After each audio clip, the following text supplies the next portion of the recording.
तो स्टार्ट करते हैं। अभी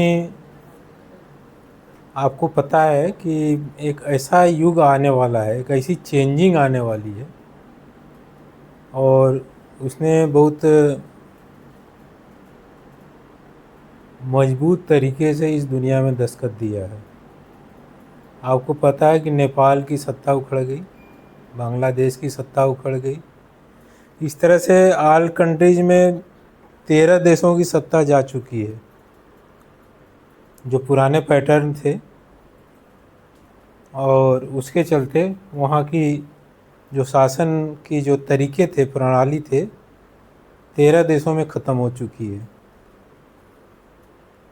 और अभी हाल में हिंदुस्तान में भी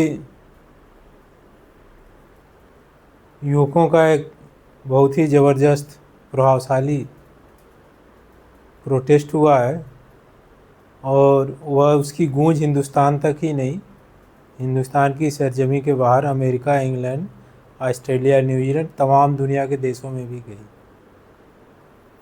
तो अब सवाल उठता है कि क्या किसी एक विचारधारा को इतना परिष्कृत किया जा सकता है कि वह विचारधारा सदियों तक क्वेश्चन मार्क से बाहर हो।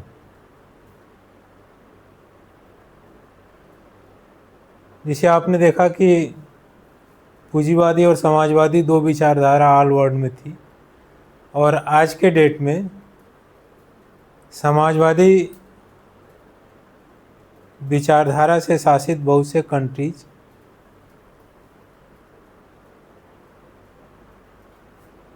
अलग हो गए हैं और उन्होंने पूंजीवाद की तरफ कदम बढ़ाया है। बहुत से देश थे उस समय। आज एक आप शब्द सुनते होंगे NATO, north Atlantic treaty organisation. तो ये नाटो अमेरिका के नेतृत्व में कहें तो पश्चिमी देशों का या उसके गुट के देशों का एक सैनिक गठबंधन है, जिसका एक मेन यदि थीम या मेन जो है कहें कि उनके दस्तावेज 1000 पन्ने को, लेकिन उसमें से एक लाइन निकालनी हो तो उसकी एक लाइन यह है कि इस गठबंधन में शामिल किसी भी देश पर कोई बाहरी देश जो गठबंधन से बाहर का है हमला करेगा तो सारे देशों पर हमला माना जाएगा। स्पष्ट है।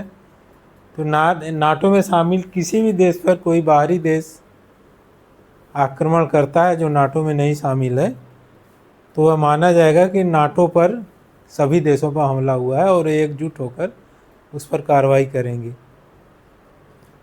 नाटो के सापेक्ष वारसाया एक संधि थी, वारसा, WARSA, इसी तरह से कुछ था। वह रसिया के नेतृत्व में USSR जिसको बोलते थे, USA, United state of America, USA, और पुराना जो रसिया था उसका शार्ट नाम था USSR,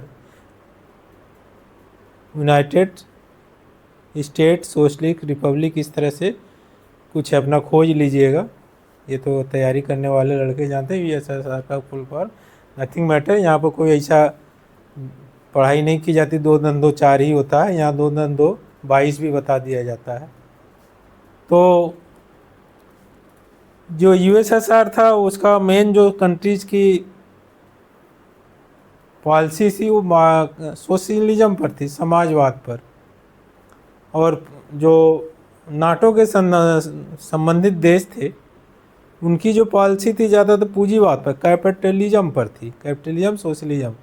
कैपिटलिज्म का मतलब है कि आप ज़्यादा योग्य हैं तो आज ज़्यादा संपदा इकट्ठी कर सकते हैं, आपको इतनी छूट है कि आप यदि मेहनत करना चाहें तो आप ज़्यादा से ज़्यादा संपत्ति कवर कर सकते हैं। सोशलिज्म में ऐसी व्यवस्था नहीं, सोशलिज्म ऐसा मौका नहीं दिया। सोशलिज्म कहता है कि एक ऐसी व्यवस्था लाई जाए जिसमें सबको समानता का अवसर हो और सबको मौका मिले और सब, लेकिन कोई ऐसी स्थिति में ना रहे कि वो जीवन के आवश्यक चीज़ों को इकट्ठा ना कर सके। ये सोशलिज्म का है। कैपिटलिज्म इस बात की परवाह नहीं करता आप भूखे हो, मर रहे हो, जिंदा हो। वो ये कहता है जो ये कंपटीशन है धन की इकट्ठा करने की, आगे बढ़ने की, जो जितना योग्य होगा उतना जाएगा। तो इस तरह से आज़ादी के बाद जब भारत के हाथों में सत्ता आई तो उस समय कोई भारत बहुत सोने की चिड़िया उड़िया नहीं था। लोग कहते हैं कि 75 साल तक पुराने नेताओं ने क्या किया, तो 75 साल पहले जो आज हिंदुस्तान हुआ है, 1947 में जब आज़ाद हुआ तो हिंदुस्तान कोई सोने की चिड़िया नहीं थी। यहाँ कोई धन धान्य नहीं भरे पड़े थे। यह एक तरह से भूखे नंगे गरीब लाचार, बुद्धि से पैदल, अशिक्षित, दकिया नीसू विचारों वाला, अंधविश्वास को मानने वाला, इस तरह के लोगों का एक देश था। तो उस देश को जहाँ शिक्षा नहीं हो, तर्क शक्ति नहीं हो, जहाँ समानता का कोई अवसर नहीं हो, आगे बढ़ने के लिए समानता ना हो, शिक्षा की कोई ज़्यादा व्यवस्था ना हो, और ये सबसे बड़ी चीज़ होती है खाने की व्यवस्था ना हो, भूखमरी हो, ऐसी स्थिति से यदि देश निकलकर इस स्थिति में आया कि आज लगभग सभी के पास जो भी मेहनत कर लेता है खाने की दिक्कत नहीं है। या आप देखो तो समृद्धि आई है, ऐसी बात नहीं है। लोगों के पास गाड़ियाँ हो गई हैं, अच्छी अच्छी गाड़ियाँ हो गई हैं, कच्चे मकान थे पक्के मकान हो गए हैं, और लोगों के खाने पीने के स्टाइल भी बदल गई है। और पहले तो जितने में गांव की 10 शादी होती थी, अब तो एक ही शादी में उतने पैसे खर्च हो रहे हैं। तो इस तरह से लोग पैसे भी उड़ा रहे हैं, पैसे भी हैं। लेकिन जब भारत आज़ाद हुआ तो उस समय उसकी गरीबी की दास्तां यदि लिखी जाए तो बहुत ही बुरी थी, और आज दूसरी स्थिति में है। तो इस तरह से जो ये 75-77 साल देश सफ़र करके आया है, इसमें इस देश का कारवां यहाँ तक आया कि भारत जो है अविकसित देश से एक विकसित देश की तरफ अग्रसर है। और साथ ही साथ इस क्षेत्र में निवास करने वाले जितने भी आदमी हैं, औरत हैं, बच्चे हैं, उनकी बौद्धिक प्रोग्रेस भी हुई है, और साथ ही साथ उनकी विचारधारा भी उन्नत हुई है। और कहीं ना कहीं देखा जाए तो परिस्थितियां ऐसी हैं कि अभी जो एक हिंदुस्तान की सरजमी पर आंदोलन हुआ तो इससे ये बात निकल कर आई कि जिन बच्चों को हम समझते थे कि ये तो आधुनिक ज़माने के बच्चे हैं, इनको देश से कुछ लेना देना नहीं है, ये अपने में मस्त रहते हैं, रील बनाने में घूमे रहते हैं, इनको जो है social media, YouTube, Instagram, Facebook से फुर्सत नहीं है, और ये जो ज़्यादातर अकेले रहने वाले कूप मंडूक टाइप के हो गए हैं, कुएं का मेढक टाइप, जो अपने आप में ही मस्त रहता है। और ऐसा है भी, घर में 4 लोग हैं, चारों अपनी मोबाइल में व्यस्त हैं। तो लेकिन एक चीज़ निकल के आई जो सामने, जो आज के जो राजनेता लोग हैं जिसको भांप नहीं पा रहे हैं, समाजविद लोग नहीं भांप पा रहे हैं कि सबके हाथ में मोबाइल एक है तो सबके हाथ में सूचना भी एक जैसी जा रही है। तो जो यहाँ का बच्चा सुन रहा है वो अमेरिका का बच्चा पढ़ रहा है, जो यहाँ का बच्चा देख रहा है वो अमेरिका का भी देख रहा है, जापान का भी देख रहा है। इतना बड़ा भारत का भूभाग है, जो बनारस का देख रहा है वह बंगाल का भी देख रहा है। वही चीज़, वही मैसेज, वही चीज़, वही सूचनाएं, वही तरीके सब कुछ के पास जा रहे हैं। तो और एक चीज़, जो ये हाथ में जिसके मोबाइल है और जो ऐसा कर पा रहा है वो ज़्यादातर शिक्षित है, और जो शिक्षित नहीं था वो देखते देखते चीज़ों को इतना समझदार हो गया है, इतना चीज़ों का एनालिसिस करने वाला हो गया कि स्कूल कॉलेज भी उतना नहीं कर पाते। तो इस तरह से उनमें जो एक चेतना का स्फुरण हुआ और एक मानव की चीज़ जो निकल कर आई कि उन दकियानूसी विचारों में फंसना नहीं चाहते। जो पुराने विचार थे वो कहते हैं जाति से आज़ादी, हमें जाति से आज़ादी चाहिए। उस पर बहुत बवाल होता है, भैया ये तो बहुत उपद्रव कर रहे हैं, हिंदुस्तान से करें आज़ादी, हिंदुस्तान रिपब्लिक के खिलाफ जो है ये तो झंडा लहरा रहे हैं।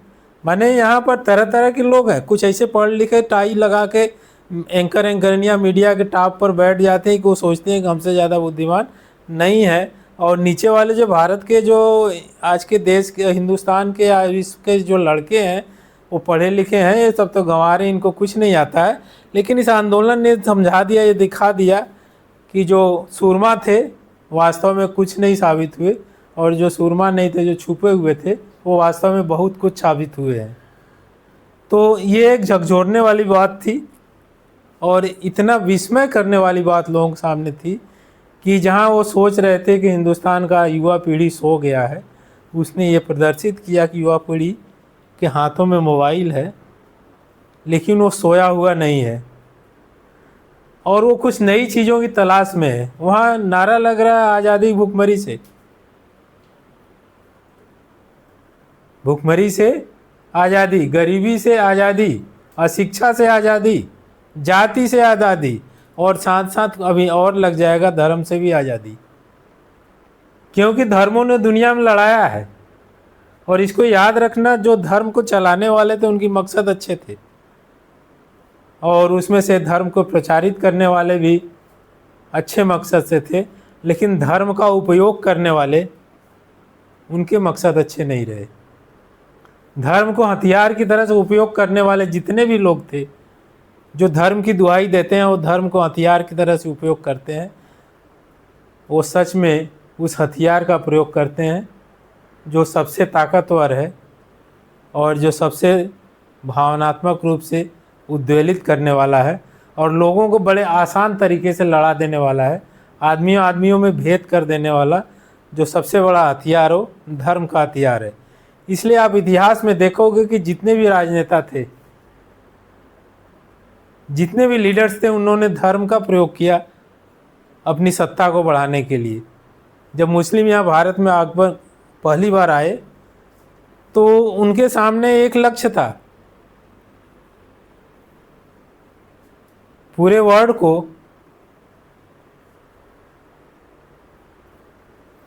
इस्लाम कर देना, पूरे वर्ल्ड को, पूरे संसार में जितने भी आदमी हैं उनमें इस्लाम की शिक्षा फैला देना, इस्लाम की बातें फैला देना, इस्लाम को मानने के लिए मजबूर कर देना। तो इस तरह से, तो इसलिए वो जब भी आए तो धर्म का आगे करके आए। और ये जानते हो, अल्लाह अकबर, अल्लाह अकबर का नारा, अल्लाह ही अकबर है, अल्लाह ही अकबर है। और कोई कह रहा है जय श्री राम,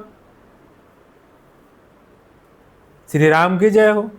अब अल्लाह और श्री राम इतने दूर हो गए, ना तो उसने श्री राम को देखा, ना तो उसने अल्लाह को देखा। तुलसीदास कहे हैं, सिया राम मैं सब जग जानू, करई प्रणाम जोर जुग पानू। सिया राम मैं सब जग जानू, यह सारा संसार सीता राम के समान है। जब सारा संसार सीता राम के समान है, सिया राम मैं सब जग जानू, सारा संसार ही सीता राम है, तो सीता राम तो उनके पूज्य थे, तो उनके हिसाब से, उनकी आंखों के हिसाब से तो सारे संसार में कोई भेद नहीं है। तो यही कह रहे हैं वो आज के युवा, हमें भेद नहीं चाहिए, आप अपनी राजनीति करो, लेकिन हमारे बीच भेद पैदा मत करो। हम हिंदुस्तानियों के बीच किसी तरह का भेद पैदा मत करो कि तुम मुस्लिम हो मैं हिंदू हूँ, तुम ईसाई हो मैं हिंदू हूँ, तुम ईसाई हो तुम मुस्लिम, तुम एक साथ नहीं रह सकते, एक साथ नहीं बातचीत कर सकते, तुम श्रेष्ठ हो और मैं छोटा हूँ, तुम बड़े हो मैं बड़ा हूँ, तुम छोटा, ये सब बड़ा छोटा मत करो। हमें ये नहीं चाहिए तुमसे, हमें चाहिए विकास, हमें चाहिए आज़ादी, हमें चाहिए समृद्धि, हमें चाहिए आगे बढ़ने की प्रेरणा। ये नहीं चाहिए कि तुम मुस्लिम हो और हम हिंदू। उन्होंने इसको एकदम नकार दिया, और साथ साथ ये भी नकार दिया कि थोपी हुई चीज़ हम नहीं मानेंगे। और यदि देखा जाए तो भारत का संविधान किसी धर्म की मूल बातों के एकदम नज़दीक है। कोई भी धर्म उठा लो, उसकी जो मूल बातें हैं, भारत का संविधान वहीं पर खड़ा है।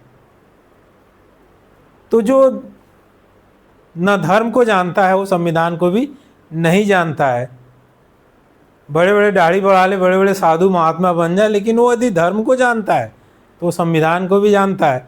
अगर वो धर्म को नहीं जानता है तो संविधान को भी नहीं जानता है। आज के युवा वर्ग जो जानता है वो कहता है हमें भेद नहीं चाहिए, हमें जाति धर्म से आज़ादी चाहिए, हमें वह धर्म नहीं चाहिए जो हम हिंदुस्तानियों को बांटता हो।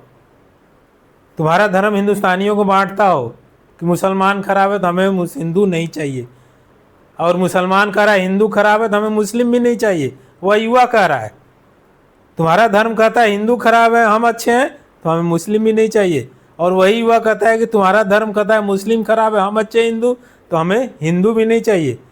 हमें वह चाहिए जो बांटता न हो देश को, देशवासियों के बीच में कोई बांट बटोर न करता हो, बड़ा छोटा न बांटता हो, और साथ साथ ये भी कहता हो तुम पंडित हमारी जन, ये भी नहीं चाहिए हमें जाति और धर्म से आज़ादी चाहिए।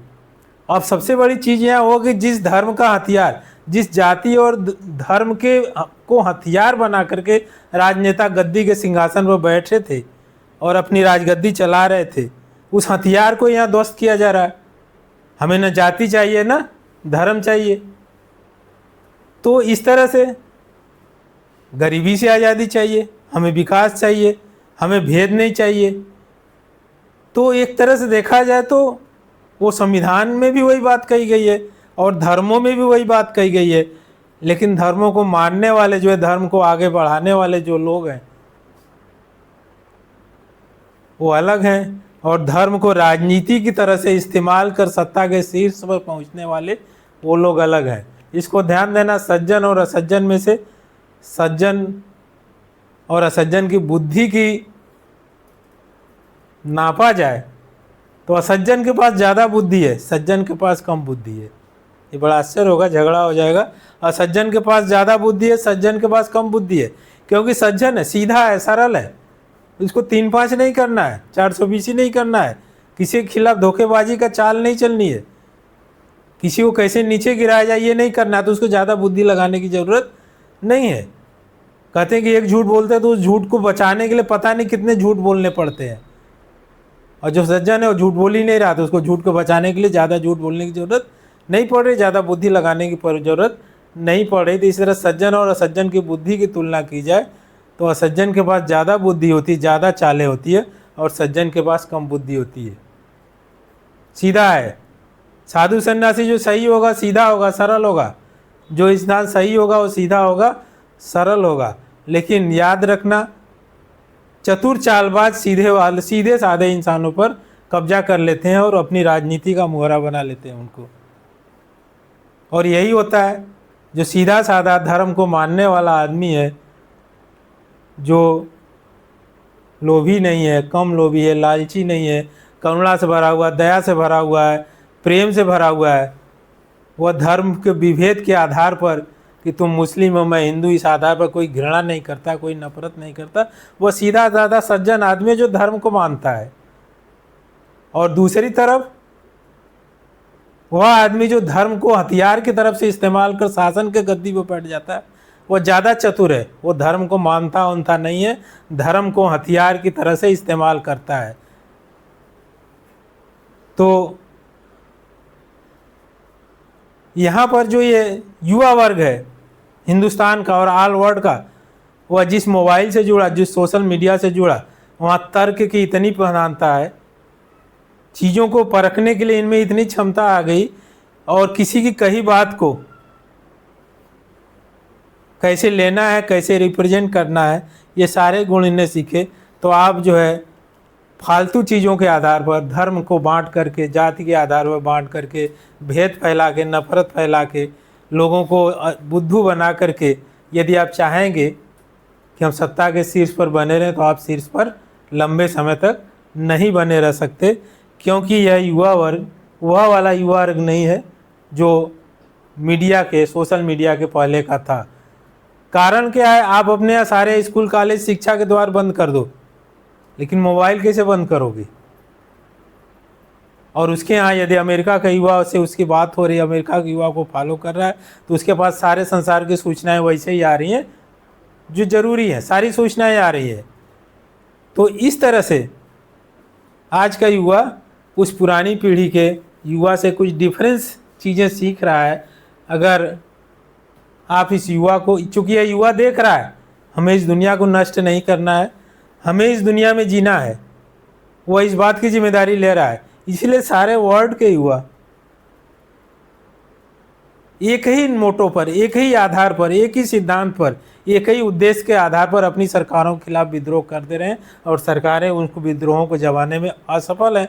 क्योंकि यहाँ पर यह वैचारिक विद्रोह है, सिर्फ विद्रोह शासन सत्ता के खिलाफ असंतुष्टि की नहीं है, यह एक वैचारिक विद्रोह है। जो युवाओं के अंदर जो वैचारिक विद्रोह चल रहा है, जो वैचारिक भावना चल रही है, जिस विचारों पर काम कर रहे हैं, वह सोच रहे हैं कि हमें जाति और धर्म के चक्कर में नहीं फंसना है, हमें छोटे और ऊंचे के चक्कर में नहीं फंसना है, हमें दकियानूसी और भड़काऊ विचारों में नहीं फंसना है, हमें इस बात में नहीं फंसना है कि हनुमान जी को पूंछ थी या नहीं थी, हमें इस बात में नहीं फंसना है कि रावण था या नहीं था, हमें इस बात में नहीं फंसना है कि वो अच्छा है और ये खराब है। वो कह रहा है कि हमें आगे बढ़ने के लिए जो भी चीज़ें करनी है उसको करना है। अगर हमें जाति को त्यागना है तो हम त्यागने को तैयार हैं, यदि धर्म को त्यागना है तो हम त्यागने को तैयार हैं, अगर मेहनत को, आलस को त्यागना है तो हम त्यागने को तैयार हैं, अगर हमें बेवकूफ़ बना करके कोई आगे बढ़ चुका है और मुझे पता चल गया कि तुम बेवकूफ़ बना। यहाँ पर जो ये आधुनिक युवा आल वर्ल्ड में है, जिसको एक शब्द जेनजी भी दे रहे हैं लोग, वह युवा समानता के विचारों से प्रेरित है, प्रोग्रेस के विचारों से प्रेरित है। वह उन विचारों पर नहीं जाना चाहता है जो उसको दकियानूसी लग रही है। और कोई भी विचारधारा जो पहले थी उसमें बहुत सी बातें निकाली जा सकती हैं जो तर्क की कसौटी पर खरी नहीं हो। आज से ईसा मसीह का जन्म 2,500 वर्ष पूर्व हुआ। ईसा मसीह की बाइबल से तमाम ऐसे प्रकरण उठाए जा सकते हैं जो तर्क की कसौटी पर कहीं भी खड़े नहीं है। और एक वैज्ञानिक आदमी मान तो लेगा ईसा मसीह को, लेकिन दिल से नहीं मानेगा। इसी तरह से किसी भी धर्म में, चाहे मुस्लिम हो, चाहे हिंदू हो, किसी भी धर्म में जो चीज़ें लिखी हुई हैं, बहुत सी बातें तर्क की कसौटी पर खरी नहीं है, या कहने वाला उस बात को ऐसे नहीं कह पाया कि वो अच्छे से समझा पाया हो और जो कहना चाहता हो। लेकिन इसीलिए वहाँ पर आज का युवा वर्ग उसको पढ़ने के बाद भी कहीं न कहीं उसके मन में ये सूत्र शंका का बना रहता है कि कुछ तो गड़बड़ है। लेकिन यदि एक आज के से 2,500-3 हज़ार साल पहले जो एक हिंदुस्तान की ज़मीन पर एक महापुरुष जो पैदा हुए, जिनको बुद्ध कहे, जिनका नाम सिद्धार्थ भी था, तो उस बुद्ध को बुद्ध ने जो दिया, उनका 2 सिद्धांत था। तर्क की कसौटी पर जो खरा न उतरता हो उसको मत मानो। इतना कहने का साहस किसी धर्म ने नहीं कहा। आज तक किसी धर्म ने यह नहीं कहा कि तर्क की कसौटी पर खरा नहीं उतरता हो तो हमें न मानो। लेकिन बुद्ध ने कहा कि तर्क की कसौटी पर जो खरा नहीं उतरता हो उस धर्म को मत मानो। अगर मेरी भी बातें तर्क की कसौटी पर खरा नहीं उतरती तो यहाँ पर भी मत मानो। तो उन्होंने, और दूसरी चीज़ उन्होंने कहा, आत्मदीपो भव। हिंदुस्तान का युवा या ऑल वर्ल्ड का युवा आज खुद आगे बढ़ना चाहता है, वो खुद आत्मदीपो होना चाहता है। तो आत्मदीपो भव, खुद अपना प्रकाश बनो। आज ऑल वर्ल्ड का युवा इतना चैतन्य हो गया है कि वह राजनेताओं के भरोसे या उनके भड़काऊ भाषणों के भरोसे या उनके राजनीतिक चतुरफुट चालों को समझते हुए उनके साथ या बहकने को या बहने को तैयार वह युवा नहीं है। तो वह युवा यहाँ पर अपने विषय में आत्मदीपो पर जो बुद्ध का सिद्धांत है उसकी तरफ अपने को पा रहा है। तर्क की कसौटी पर जो खरा नहीं है उसको वह मानने के लिए तैयार नहीं है। तो बुद्ध के 2 सिद्धांत, तर्क की कसौटी पर जो खरा ना हो उसको ना मानो, और जो कुछ भी कहता हो लेकिन तुम्हारा रास्ता एक ही होना चाहिए, टू बी द इनलाइटेंड आत्मदीपो भव। अपना प्रकाश खुद बनो। और सारे वर्ल्ड का युवा यही चाह रहा है आज के डेट में कि जो दकियानूसी विचारधारा या दकियानूसी ऐसी चीज़ें जो लोगों में प्रवाहित करके एक समूह बनाई जाती हो। विचारधारा क्या, एक विचार एक ऐसा है जो लोगों में प्रवाहित करके एक समूह को बनाता है। तो ऐसी विचारधारा जो तर्क की कसौटी पर खरा नहीं, तो इसका नहीं है कोई समूह नहीं बना सकता। वो बना सकता है, बहुत बड़ा ग्रुप बना सकता है, बहुत ताकतवर ग्रुप बना सकता है। तो ऐसी विचारधारा जो तर्क की कसौटी पर खड़ा न हो, यदि वह बहुत ताकतवर ग्रुप भी बन गया तो वो स्वीकार नहीं है। ये चीज़ कह रहा है आजकल का युवा। और साथ ही साथ वह कह रहा है कि हमें जाति में मत बांटो, हम जाति से मतलब नहीं है, हमें धर्म से मतलब नहीं, मुझे धर्म में बांटो नहीं, हमें घृणा से मतलब नहीं है जो एक दूसरे के फैलाई जा रही है, हमें जो है जीना है आत्मविश्वास से